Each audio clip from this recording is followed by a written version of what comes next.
Samantala, marami po nagtatanong, uulan na nga ba? Mainit pa rin ba ang panahon? Alamin natin ang magiging lagay ng panahon mula kay Connie Rose the Divas ng Pag-asa DOST. Magandang gabi po, Connie. Magandang hapon sa iyo, George, at sa matagas baybay. Ito po magiging lagay natin panahon. Trough of a low pressure area po ang nakaka-apekto ngayon sa Southern Mindanao. Kaya ang rehiyon ng Soctarden, Zamboanga, Peninsula at Palawan ay magkakaroon ng maulap na papawiri na may mahina hanggang sa katamtamang pag-ulan at pagpulog pagkidlat.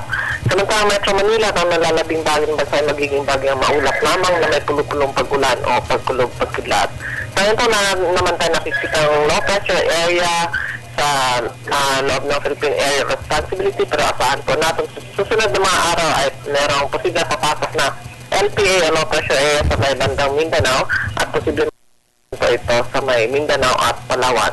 Mula po dito sa forecasting section Pag-asa DOST, Connie Rose the Divas nag-uulat.